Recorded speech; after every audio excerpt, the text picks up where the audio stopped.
Hello guys, तो आज हम रिव्यू करते हैं एच.सी. वर्मा वॉल्यूम 2 बुक का एक बहुत ही इंपॉर्टेंट क्वेश्चन जो कि है moving charges and magnetism chapter से। तो ये काफ़ी एक एडवांस प्रॉब्लम माना जाता है, काफ़ी टफ भी है थोड़ा सा, है ना। समझने में भी जो सर का सोल्यूशन है वो भी काफ़ी बड़ा है। तो आइए देखते हैं। Question says an electron is release from the origin at a place where the uniform electric field E and a uniform magnetic field B is present along negative y axis। यानी इलेक्ट्रिक फील्ड को अगर मैं mark कर दूं यहाँ पर, तो electric field इस डायरेक्शन में है E, और अगर हम इसे लिखें वेक्टर फॉर्म में तो E is equals to e vector is equals to E minus j cap, है ना। तो ई नॉट मान लेते हैं, ई नॉट जे कैप, और बी को अगर मैं लिखूँ तो बी है माइनस नेगेटिव जेड एक्सिस में, तो B vector is equals to V not minus k cap direction में, है ना। ये हो गया हमारे पास। Respectively find the displacement of the particle यानी electron along the Y axis when its velocity become the perpendicular to the electric field first. यहाँ पे शायद थोड़ा सा क्वेश्चन छूट गया, यहाँ पे था इलेक्ट्रिक फील्ड फर्स्ट टाइम, ये थोड़ा सा क्वेश्चन लिखना छूट गया, फर्स्ट टाइम यहाँ पे लिखा था। ये बहुत इंपॉर्टेंट वर्ड यहाँ पर लिखा हुआ है, क्योंकि यहाँ से इस वर्ड फर्स्ट टाइम से ही ये पता चलता है कि ये जो ट्रेजेक्ट्री, ये जो पार्टिकल, जो इलेक्ट्रॉन यहाँ पर है, ये पीरियोडिकल मोशन की ट्रेजेक्ट्री दिखाएगा, है ना। क्यों? क्योंकि फर्स्ट टाइम लिखने का मतलब है कि और भी बार जो है वो इससे परपेंडिकुलर होगा। इसका मतलब है, देखिए, परपेंडिकुलर का मतलब एक तो ये हो सकता है कि u dot e is equals to zero हो जाए, है ना, ये भी हो सकता है। तो अब अगर ग्राफिकली देखें तो परपेंडिकुलर कोई पार्टिकल, जैसे प्रोजेक्टाइल में पता होता है मैं, जैसे प्रोजेक्टाइल मोशन में क्या होता है, ये कोई पार्टिकल यहाँ से u से ऐसे जाता है तो यहाँ पे उसकी वेलोसिटी ज़ीरो हो जाती है।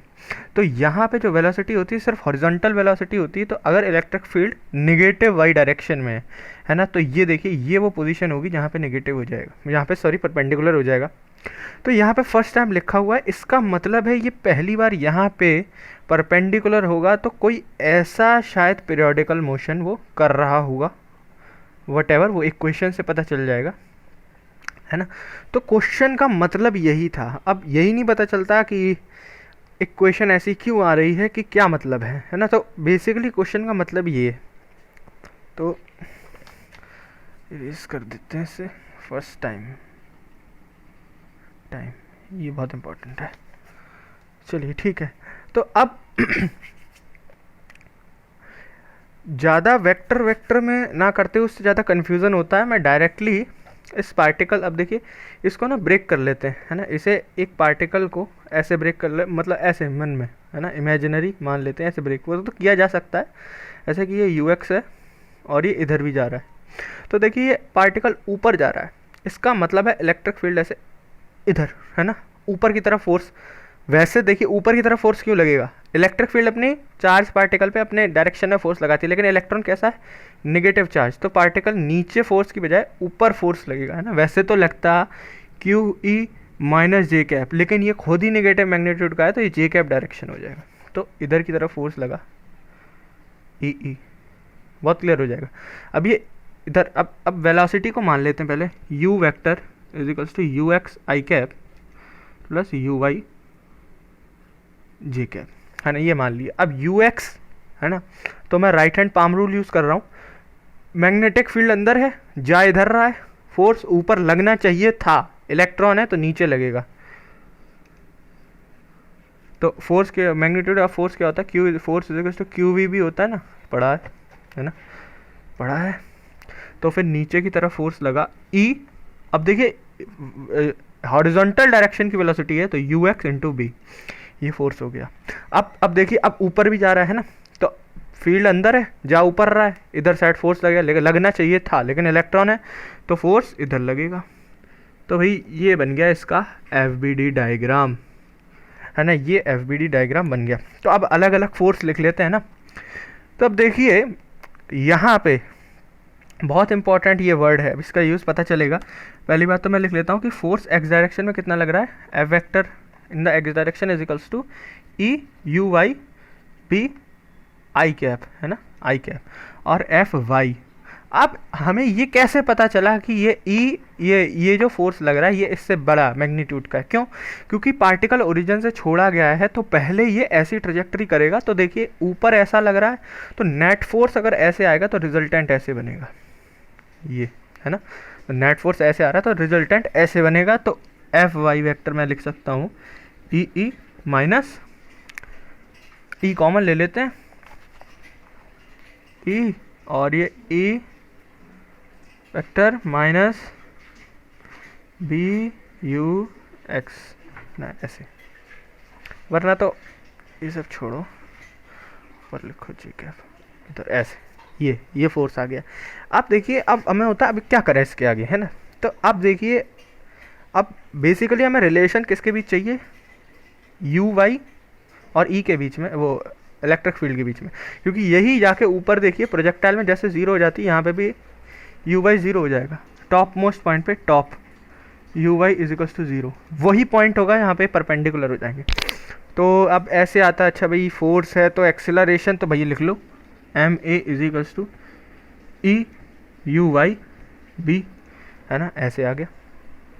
तो a is equals to E U Y B by m, एक क्वेश्चन ये हो गई। और दूसरी इक्वेशन कहाँ से आती है, दूसरी इक्वेशन यहाँ से आ सकती है, इधर से, है ना, इधर से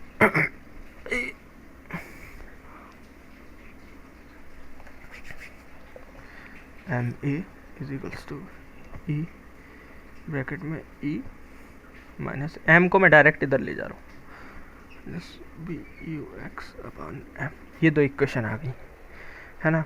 अब इसके बाद इन दोनों को रिलेट करने का क्या तरीका हुआ, है ना। अब एक्सेलरेशन को क्या लिख सकते हैं हम लोग, D U X by D T, क्योंकि देखिए ये फोर्स ये इधर वाले का है ना, इधर वाले का, ये इधर वाले फोर्स का है और ये इधर वाले की है।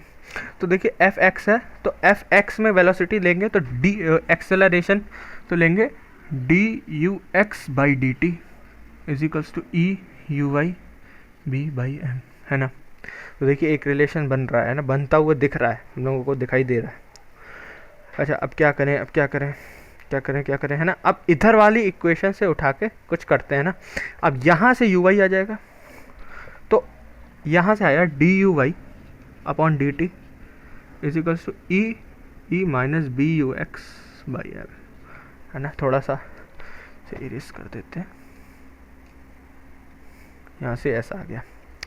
तो अब यहाँ से कंटिन्यू करते हैं। अब इनमें रिलेशन निकालने के लिए ना अब क्या करते हैं, एक बार और डिफरेंशिएट कर देते हैं, तभी रिलेशन आएगा। क्योंकि आप देखिए यहाँ पे भी यू वाई डिफरेंशियल फॉर्म में, यहाँ पे एक डिफरेंशियल फॉर्म में नहीं है, यहाँ पे यू एक्स डिफरेंशियल फॉर्म में यहाँ पे नहीं है। तो एक जगह यहाँ पे चूँकि हमें Y U Y as it is चाहिए ना, तो अब इसकी वैल्यू यहाँ पे यू एक्स की वैल्यू एक और बार डिफरेंशिएट करके जो एक्सप्रेशन पहले देख लेते हैं कौन सा एक्सप्रेशन बन रहा है। तो बना है D two you X upon D T square is equals to, बाकी सब कांस्टेंट यू वाई का differentiation D you Y by D T into E B by M, है ना। अब D you Y by D T की value यहाँ से आ रही है ना, यहाँ से आ जाएगी D you Y by D T की वैल्यू। तो इतना नोट कर लें।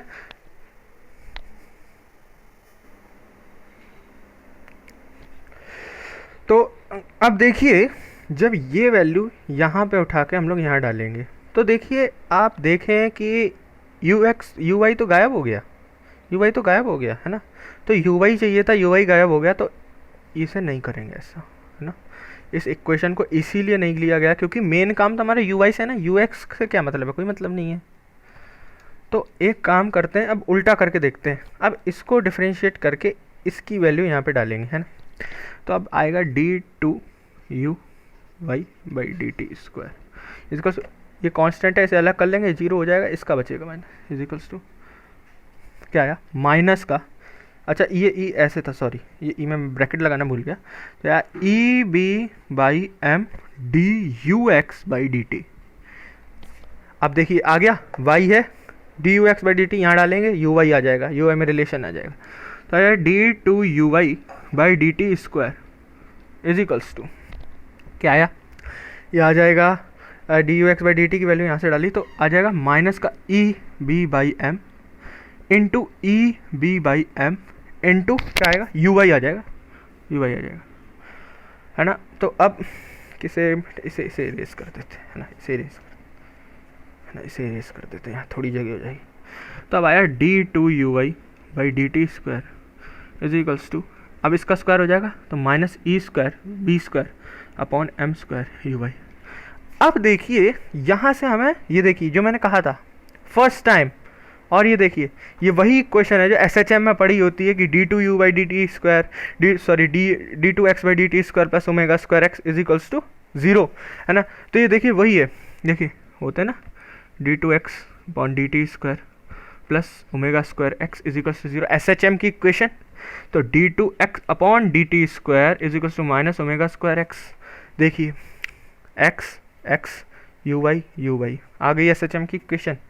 एस एच एम कैसा, periodical motion, first time periodic जो पहले बता दिया था, है ना। तो ये इस वर्ड का मतलब बहुत इंपॉर्टेंट था। तो अब अगर हम अब देखें तो ये similar of S H M लग रहा है, जिसमें कि अगर हम माने तो एंगुलर फ्रिक्वेंसी या फिर ओमेगा हम लोग कह सकते हैं माइनस ई square B square upon M square. तो ये आ गया। अब इसको ओमेगा मान लेते हैं, इसको ओमेगा माना तो आ गया acceleration is equals to minus omega square you y. ये देखिए equation of S H M में क्या होता है, a is equals to minus omega square x. Similar है, equation of S H M नहीं है क्योंकि डिस्प्ले ये देखिए इसके प्रोपोर्शनल है ना। तो अब देखिए थोड़ा एनालॉजी लगा के हम लिखते हैं कि जैसे ए जब एक्स के प्रोपोर्शनल होता था तो इक्वेशन क्या आती थी, x is equals to a sine omega t plus phi, a sine omega t plus phi. तो a sine omega t plus phi, ठीक है, ये आती थी। अब देखिए यू वाई के प्रोपोर्शनल है तो यू वाई की इक्वेशन आ गई हमारे पास, यही हमें चाहिए था क्या कि a sine omega t plus phi, ये आ गई इक्वेशन, सीरीज कर देते हैं।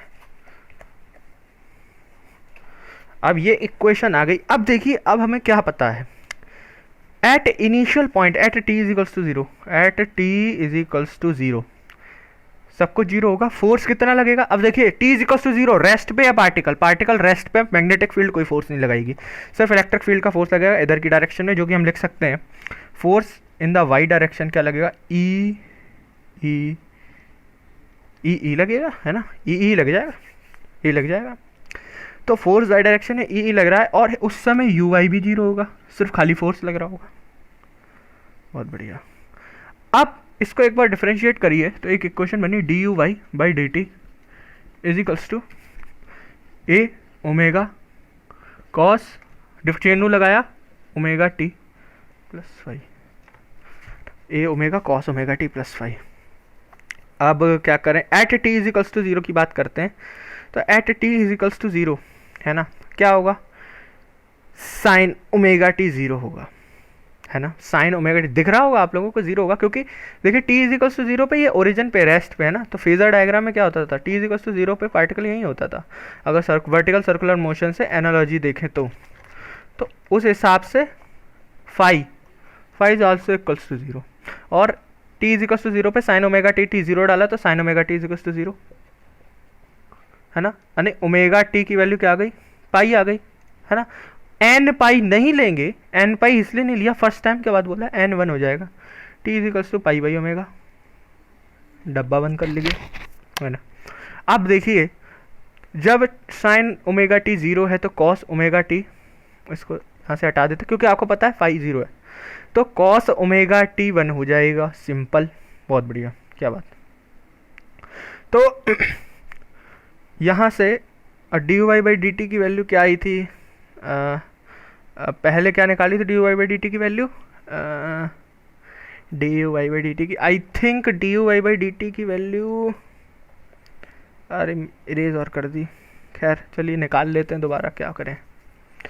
तो एक्सेलरेशन इज इक्वल्स टू क्या आ रहा था, D you Y by D T, है ना,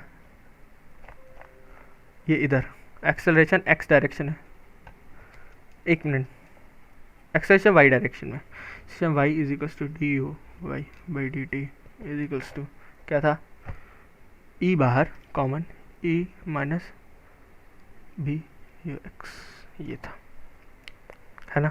तो अब क्या होगा, D you Y by D T में पुट कर देते हैं, है ना। ए ओमेगा कॉस ओमेगा टी तो 1 हो गया, ठीक है। तो D you Y by D T में की वैल्यू पुट करेंगे तो क्या आएगा, E minus B U X, है ना, is equals to A omega. अब डी इज इक्वल्स टू 0 की जब हम बात कर रहे थे तो यू एक्स 0 हो गया, हटा दो, ए की वैल्यू आ गई ई बाई ओमेगा, ये आ गई ए की वैल्यू, है ना। इतना नोट कर लें।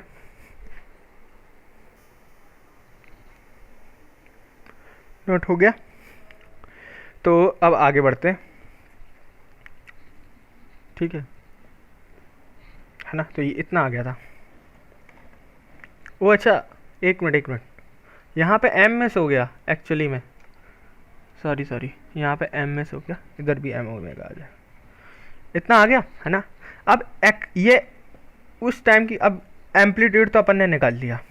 अब इस एम्पलीट्यूड को कहीं भी डाल देते हैं, यहाँ डाल देते हैं, है ना, यहाँ डाल देते हैं, तो आ जाएगा U Y is equals to E upon M omega sine omega T, है ना, साइन ओमेगा टी आ जाएगा। अब अच्छा देखिए, हमने क्या किया था कि वैल्यू निकाली थी मैग्नेटिक फील्ड की,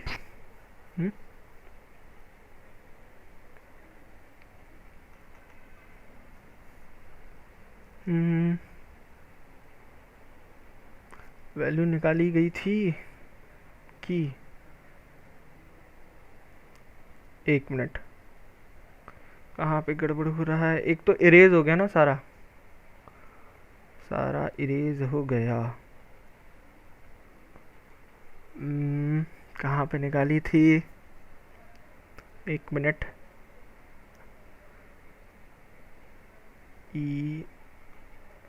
खैर बाद में देखते हैं, अभी फ़िलहाल खैर बाद में देख लेते हैं वो क्या आएगी। तो यू आई को हम लिख सकते हैं डी, अब देखिए आ गया हमारे पास expression, d y by D t to E upon M omega, क्या, साइन ओमेगा टी। इधर ले जाते हैं, किधर, इधर ऐसे हटा दो,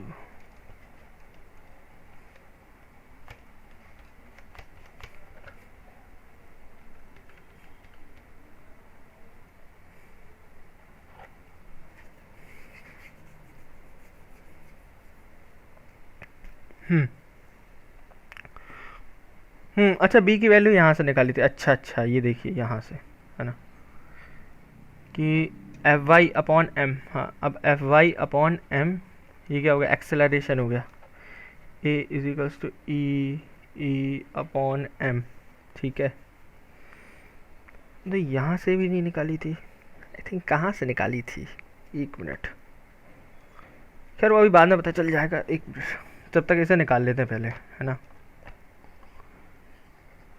क्योंकि बी का कोई एक्सप्रेशन इसमें आना चाहिए ना, ये तो हमने खुद से मान लिया, है ना। तो चलिए, तो D Y is equals to E upon M omega into sine omega T dot D T, integral ले लीजिए बोथ साइड। अब हाँ, ये तो वो टाइम हो गया था ना, हमने यू वाई 0 माना था। अब कोई कह सकता है कि ये तो आपने डायरेक्ट इंटीग्रेट कर दिया, है ना, अब वो तो आया नहीं, कि ये वाला केस तो लिया ही नहीं। तो वो केस हमने तभी कंसिडर कर लिया था जब हमने ये वाला यहाँ पे ये कंसिडर किया है कि t इज इक्वल्स टू 0 और U Y is equals to 0, है ना। तो अब आया यहाँ से y एट एनी y और ये 0 to t, y is equals to E by M omega. कुछ गड़बड़ हो रही क्या, नहीं, तो E upon M omega square, क्योंकि कॉस आएगा ना और ओमेगा नीचे आएगा, तो cos minus B omega T 0 to t, है ना। अब आ गया y is equals to E upon M omega, 0 डालेंगे तो भाई पहले अपर लिमिट डाल देंगे तो 1, तो 1 माइनस कॉस ओमेगा टी आ गया, स्क्वायर है 1 minus cos of omega T, है ना। अब वो एक्सप्रेशन मैंने मिटा दिया, पता नहीं मेरे दिमाग में नहीं आ रहा कि वो एक्सप्रेशन कब निकाला था हमने यहाँ पे, क्योंकि ये कांस्टेंट नहीं आ रही, ये गिवन नहीं है हमें, है ना। तो ये कहाँ पे निकाला था मैं वही सोच रहा हूँ।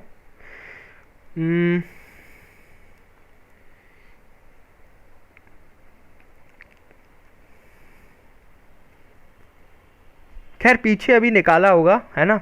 तो मैग्नेटिक फील्ड में कोई एक्सप्रेशन ऐसा बना होगा, क्योंकि मैग्नेटिक फील्ड दिख नहीं रहा ना, मैग्नेटिक फील्ड का कोई एक्सप्रेशन इसमें बना होगा और उसकी वैल्यू यहाँ पे पुट हो जाएगी, है ना।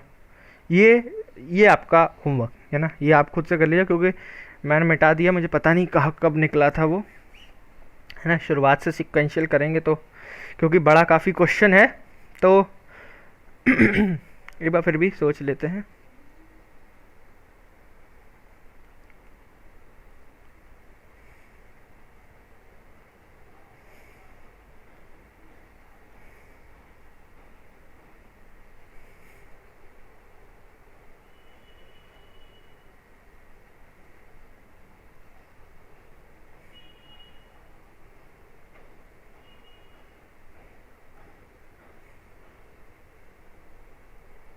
चलिए खैर, तो होप सो आपको वीडियो अच्छा लगा होगा। Thank you for watching.